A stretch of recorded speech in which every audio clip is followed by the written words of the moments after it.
Hand off to Gibson on the counter. Up and the ball came loose. Another fumble. Oh my and the Steelers hop on it. Fumble after fumble after fumble led to frustration in Foxboro. The Patriots dominated on the field, but gift wrapped the game to Aaron Rodgers and the Steelers.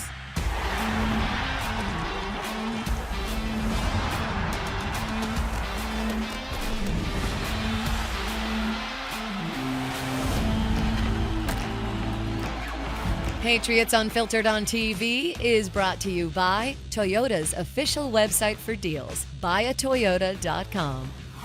We don't need to learn a lesson, and we don't need to learn a football game to know that turnovers are very hard to overcome. 3 fumbles, including one at the 1-yard line, 2 interceptions, yes, 1 in the end zone. 14 potential points erased in a 7-point loss to Pittsburgh. Hello again, everyone. I'm Alex Francisco. Tonight on Patriots Unfiltered on TV, what can New England learn from letting a winnable game get away? Fred Kirsch dives into whether the NFL should tell Tom Brady to be an owner or a broadcaster. Now it's time to huddle up with Paul Perillo and Mike Dussault. The highs were high and the lows were low. Ultimately, the Patriots gift wrap this game and give it to the Steelers. Paul, Mike, 5 turnovers, 2 of them in the end zone. That feels like a good place to start. Did the Patriots lose this game, or did Pittsburgh win it? I think they handed it to Pittsburgh on a silver platter with all those turnovers, and that's just, I mean, it's a great place to start, and it's maybe a great place to finish, too. Just hard to analyze the game when it's colored by those critical turnovers, like you said, 2 coming in the end zone, taking points directly off the board. Patriots let one get away. They should be frustrated about it, but hopefully you can take some of the positive elements from this game and build off of those going forward in this season. A lot of ball game left here the rest of the way. It is, and you can look at it, on the positive side and look at all the good things they did. They really controlled this game for large stretches. I would say for the last 3 quarters of this game, they really were the better football team.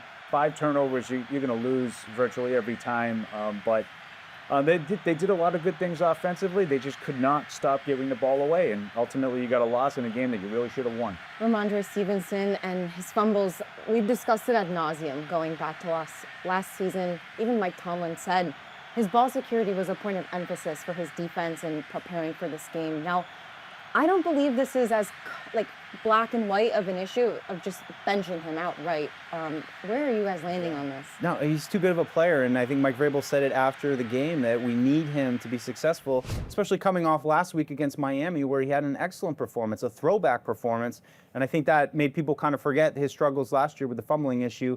Now it came back in a big way, hurt the Patriots. Do you bench him? Do you give Antonio Gibson some reps? I think that's what Paul would like to do. Yeah, I mean, I don't have the answer, and I don't envy Mike Vrabel because this is 9 fumbles in his last 18 games. So it's not just, once or twice, kind of thing. Clearly they're going over, they're emphasizing the importance of ball security. I think they're going over his techniques and, whether or not, to me, it's not about necessarily putting a second arm on the ball, but it seems like the ball is a little bit flat, and maybe, the whole high and tight thing might be a better way to go. And he wasn't the only one, right? I mean, Drake Maye was pretty up and down in this game. We saw him extending plays with his feet. He's leading the team on these long drives, but throws an interception in the end zone, had a tough fumble. How would you guys evaluate his performance? Yeah, I mean, inconsistent's a good way to put it, and I think, on both those plays, felt a little bit like just trying to do a little too much. Thought on the interception that he had a little more time, a little more space to maybe layer that throw in to Kayshon Boutte in the back of the end zone. And on the fumble, we all kind of saw it coming from the press box. When you saw the play break down, you saw the pocket collapse, and you knew that was the moment where Drake, get down, live to fight another day. He didn't do that. He gave the ball again back to the Steelers. So those are things that you're hoping Drake can continue to get out of his game. But again, you did see a lot of positives, especially in the middle of the game where he completed a lot of passes. He looked to control. You mentioned how he looked with his legs, beating some of those, pass rushers coming in. We've seen it for a few weeks now. So there are definitely positive elements to work with Drake. We just need to find a way to get these inconsistencies, especially in key moments, out. I love the way Alex opened the show, right? The highs were high and the lows were low. And that, who better to illustrate that than Drake Maye? I thought he was alternately brilliant and horrific in this game.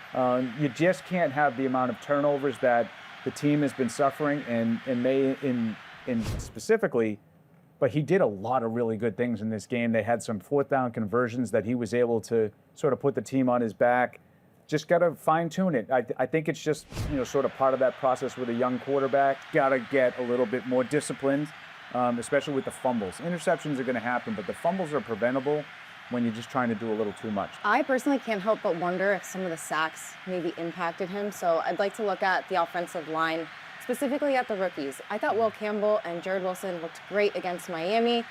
Little bit of a regression, but you're going against Cam Hayward and TJ Watt. So was that a concern to you guys to see the regression, or just kind of like rookie growing pains? Yeah, I think it's a little bit of rookie growing pains, no question. I think in some of the key moments, you saw Pittsburgh be able to blitz him, to be able to heat him up a little bit. And that's, I think, when you start to see Drake Maye get a little bit erratic, is when he's unsure of the pocket, his footwork starts to get out of sync a little bit, and then you see some of the random balls that you just, the one to Pop Douglas in the flat where it's a little, he short hops it. So I think pressure was definitely a factor, and I would just say, look, Cameron Hayward, welcome to the NFL, Jared Wilson. Last week, it's hard to be critical because Drake Maye only threw 3 incomplete passes, but this week you see Demario Douglas on the last play of the drive, some situational awareness concerns there. Would you guys like to see the receiving corps get more involved? You're right about Demario Douglas's, situational awareness. I mean, he needs to just sort of stick his foot in the ground, dive upfield, and I think, as Mike Vrabel said earlier in the week, knife through and just make sure you get the sticks. But I don't like the fact that the play is kind of designed to throw the ball sideways. And yes, he probably should have gotten the first down, but I didn't really like a lot about it. Maybe Diggs is a guy that can sort of emerge. He's got 3 games under his belt now, Mike. Maybe he's ready for a bigger workload. One of the things we're looking for from Pop Douglas is just consistency into his game, being in the right spot, knowing where he is on the field, knowing that you need 1 yard, the game is hanging in the balance. That's things that they have to be better at, and I would hope that, Drake can start to earn that trust with Pop Douglas, but no question, it's just a disappointing way to see the game end. You had a chance to go back and tie it, and they couldn't do it. He's got to get that first down. I mean, you just have to get up the field and get a yard. Let's get back to the positives, right? The defense. Maybe the first quarter, I had a little bit of deja vu, but then in the second quarter, they really pulled it together, and they stringed together a couple consecutive 3-and-outs. What adjustments did you guys see them make in game? Yeah, a little bit. They went to like a 5-man line and kind of clogged up the gaps, and I think that helped them get at least some success on early downs. The thing I noticed with the last drive when suddenly they kicked back in is, immediate success on first down. So I think some of those, I believe it was 5 straight, interception and a bunch of punts that they forced in the middle of the game. Great stretch from the defense. I think they've been getting incrementally better. Critically, I'd point to not enough pass rush on Aaron Rodgers. When Pittsburgh was really cooking, they weren't able to get that pressure the same way they were last week at the end of the game when that's when you needed it. You didn't get it this week. I thought they made some personnel decisions. We saw a little bit less of Christian Ellis, a little bit more of Jack Gibbons at linebacker. Alex Austin had a couple of tough penalties early in the game. He came out for Charles Woods. And those changes seem to be positive for the defense. I think this was the best game out of the 3 by far. Unfortunately, they couldn't close it out, but you can't just keep giving the other team the ball. Yeah. 5 turnovers, at some point, you're going to crack. Call me crazy. Wouldn't be the first time, but this is as encouraged as I've felt after a Patriots loss maybe in the last 4 years. I know what you mean. Am I crazy, or do you get what I'm putting down? No, I totally do. Pittsburgh has been a good team. They haven't really been a serious threat in the AFC. They've been a fringe playoff team, and the Patriots were better. There's reason for optimism. You took a playoff caliber team, and you're right there. I didn't think there was much difference with talent. I thought the Patriots looked like the better team to me. I know a lot of people said, well, they played really well against a more talented team. I think the Patriots had every bit as much talent, if not more, than Pittsburgh. Yeah, it's easy when you come out of the game and you just say, just don't turn the ball over 5 times, guys. Let's see what happens. Right. Easy place to focus on. They got to clean it up before next week.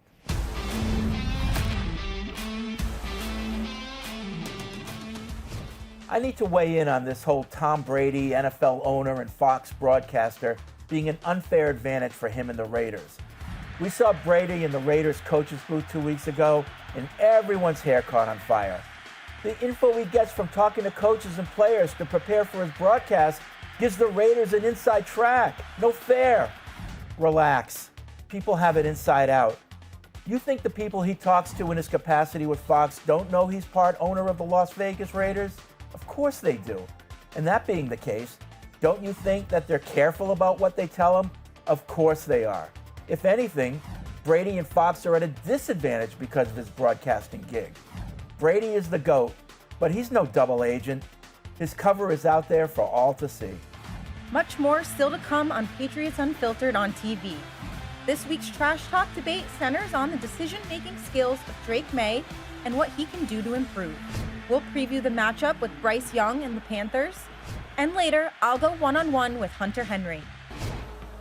Patriots Unfiltered on TV is brought to you by Cross Insurance, official insurance broker of the New England Patriots, and by Sports Illustrated Tickets. 50 million sports, concerts, and theater tickets. Same seats, better prices. Fans deserve better. You're watching Patriots Unfiltered on TV.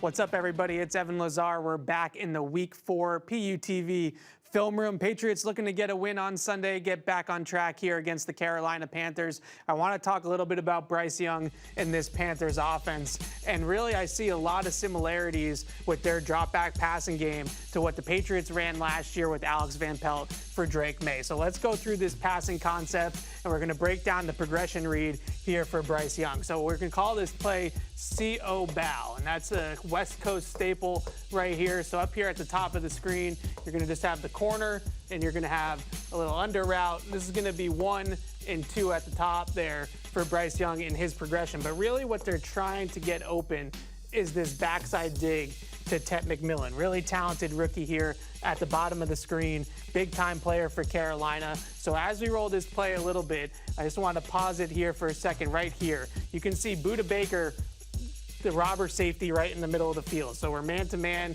across the board here, here, here, and then Budda's got the robber coverage right there. And so Bryce Young is going to start here at the top, and then he's going to come back to the backside dig, and he's going to hit Tet McMillan in stride for a 40-yard gain right there. So that's the key for the Patriots on Sunday against Bryce Young. You got to take away the middle of the field from this Panthers offense. That's your Week 4 film breakdown. I'm Evan Lazar. The Carolina Panthers are coming to Foxboro fresh off a shutout win over the Atlanta Falcons, 30-0. Paul, Deuce, last year, the Panthers were giving up a league worst 31 points per game. Prior to this Atlanta win, they weren't really far off from that. So talk about a trap game for the Falcons. So was it surprising for you guys to see them shut out the Falcons? Absolutely. The score was surprising, and I think you look at it and it reminded me a little bit of some of these Patriot games that we've seen when you throw pick sixes, when you miss multiple field goals, you leave points on the board. Credit to their defense. They made some plays, certainly, but in this league, one bad game, one bad day, any team can beat any team. The result was surprising, but it just goes to show that Carolina can still win games. Yeah, not so much the fact that the Carolina Panthers were able to win a game, but to win it 30-0, I don't think anyone saw that coming. It looked like when you have a team like Atlanta with the weapons they have to shut them out, that says something. But again, like Mike said, you want to give the ball away. I know they only had 3 turnovers, but they had some 4th down stops, missed field goals. Those are light turnovers as well. So if the Patriots don't clean it up, they'll find themselves in a similar kind of a situation. Absolutely. I mean, I think a lot of Patriots fans had this game circled as kind of a give me, but if they're going to take advantage of it, one of them. Aren't we all? I mean, I'm not going to speak for Deuce, but I certainly am with you. Well, I don't know about circling games before the season, but I would say that this game now, given the results of the first 3 weeks for the Patriots, it's a huge game. It's at home. They've already lost 2 games at home. Granted, this one's in the NFC now, but this is a team that you should at least be on level playing field with. They just need to get something to feel good about in front of the home crowd. It's been a while since they've been able to consistently make this place difficult to play in.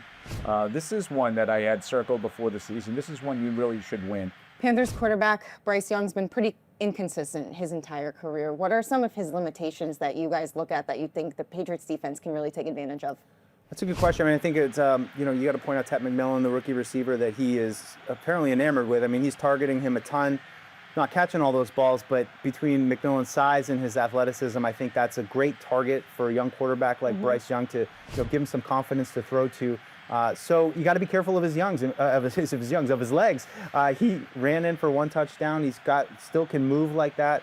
I think this is one of those game plans maybe where you're going to make sure you have attention on McMillan, but try to keep Bryce Young in the pocket, make him read through, work with his tight ends and the other receivers. So I like Bryce Young, and I think that there's some ability there, but he's small. And I think that's what really stands out to me when I watch him play and why he can't necessarily establish a level of consistency as a former #1 overall pick. I think his size really hurts him. I think Mike has it nailed. You want to keep him in the pocket and make him throw over those people.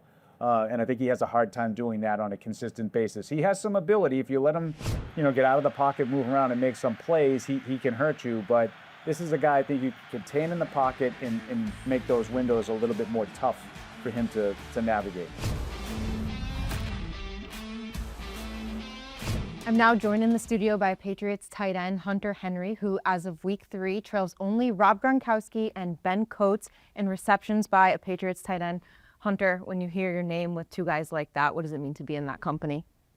Obviously 2 guys that are just tremendous Patriots, tremendous players, tremendous tight ends that I looked up to when I was younger. And to be able to just be mentioned in the same breath is definitely an honor. Now, Drake Maye called you pretty recently the best tight end he's ever played with. Your connection is so evident between the 2 of you. What have you seen from him in a new offense this year that has just contributed to his growth in year 2? Yeah, I think leadership and just taking ownership of like his position, having a whole offseason behind you, training camp, OTAs, all the practices, all the reps, can always pay off and, makes things maybe slow down just a little bit for him. Now, off the field, I saw that your wife, Parker, hosted some of the player wives, girlfriends, and the kids over at your house on Saturday. Is it cliche to say that when you guys are really close off the field that it translates to on the field? You always hope it does, for sure. A lot of us are in a place that we're not familiar with. We didn't grow up here or whatever it is, and so we kind of have to rely on each other. And so it's always good to have this community and try to, grow even closer because it can definitely translate on and off the field. Speaking of community, you and Parker are going to be hosting an event called Rally for Rescue on September 29th. What can you tell us about that event and the cause? Yeah, it's a cause we've supported for a long time. It's actually our first event to do with them. So it'll be really cool to raise money. It's for International Justice Mission. We just went on a mission trip in the spring with them to Africa. They're an anti-human trafficking organization that fights to end human trafficking and slavery across the world. And we've been supporting them for about 9 years. And it's really cool to see the work that they do and to really be involved with it. But now to kind of be a little bit more hands-on and raise money for them because they make tremendous impact across the globe. And we're excited for the event to hopefully make a big impact. Back on the field, looking ahead, the Panthers shut out the Falcons last week. What challenge does that pose going up against that defense? Yeah, they're feeling good. So obviously they're going to be ready to go when they come in here. They're going to be fired up. So it's going to be a big challenge for us, and we're going to have to be ready to go from the jump. We haven't been able to start fast consistently. So hopefully we can start a little faster and maybe be able to sustain some things. Well, thank you so much, Hunter, and good luck this week. And we'll be back with more Patriots Unfiltered after the break. Patriots Unfiltered on TV is brought to you by Cross Insurance, official insurance broker of the New England Patriots, and by Sports Illustrated Tickets, 50 million sports, concerts, and theater tickets. Same seats, better prices. Fans deserve better. You're watching Patriots Unfiltered on TV. Set the protection, call out the mic, read the defense, change the play, deliver the ball to the right receiver. Quarterbacks have thousands of decisions to make during a game, and making the right one could be the most important aspect of playing quarterback. In this week's Trash Talk, Paul Perillo and Mike Dussault look at Drake Maye's decision-making. We're 3 games into Drake Maye's sophomore season, and we've seen some good Paul. We've also seen some bad, especially down the end of the games with the game on the line. Now, this was somewhat what we saw from Drake back in college, and I guess the question is, I'm feeling good about the good we've seen, but I'm also starting to feel a little bit concerned about some of the situational football, knowing when it's time to take a sack, knowing when it's time to throw it away. We've also seen him get hurried up a little bit. Are these things, Paul, that we should be patient with, or are you growing concerned as well? So I am growing concerned, but I do think that things that we should be patient with, and I'm going to start with the positive. I think that the highs, his better plays, better periods of play, in my view, have been better than they were last year. You've seen improvement. There were times in that Pittsburgh game where he heated up and he was dealing. He was just letting it rip. I think the highs have been a little bit better than they were last year, but we're seeing the same kinds of lows. And that's why I'm concerned. It doesn't really seem to be disappearing. His turnover-worthy plays, as they like to say, on Pro Football Focus, have remained pretty high. So that's a troubling stat for me. And until he cleans that up, I don't think he can fully reach his potential. Yeah, I wonder how much of it is a confidence issue. For me, I'm wondering if a little bit more experience, a little bit more time in the system breeds that confidence that he needs to not get thrown off track by maybe some of the sacks or the pressures. I just wonder if the confidence can maybe help offset some of those things. Yeah, to me, the fumbles are more troubling because that's more of a mental thing. He continues to try to make something out of nothing. It looked to me in that Pittsburgh fumble, Mike, like he was getting ready to try to shuffle the ball forward. And we saw a play like that in the preseason against Washington, the first preseason game. And I remember you and I talking about it in the post game and people calling in saying, you guys really talking about one drive in a summer game that didn't count? I'm like, yes, we are, and this is why. Well, can Drake Maye find some consistency this week against the Panthers? Stay tuned for predictions after the break.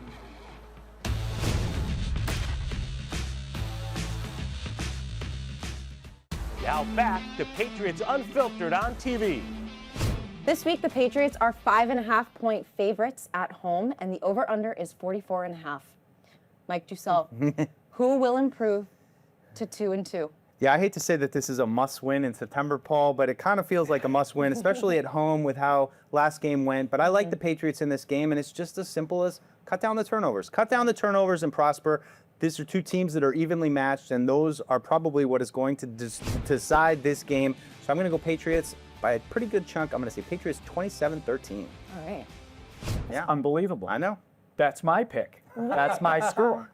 Great minds think alike. It's must win. You left me hanging. It's must win adjacent. How's that sound? Sure. Okay. I don't want to call a Week 4 game a must win either. I'm with Mike, but you just cut back on the penalties, cut down on the turnovers. You should be a better team than this. Give this Gillette Stadium crowd something to cheer about. It's been a while since they've been able to do so. I have the same exact score, 27-13 New England. Let's speak it into existence. Patriots 27. I'll switch it up a little. Panthers 14. Oh, boo. That's going to be it for this edition of Patriots Unfiltered on TV. As a reminder, you can catch us on Patriots Unfiltered every Tuesday, Wednesday, and Thursday from noon to 2 p.m. on Patriots.com. For Paul Perillo, Mike Dussault, I'm Alex Francisco, and we'll catch you next week.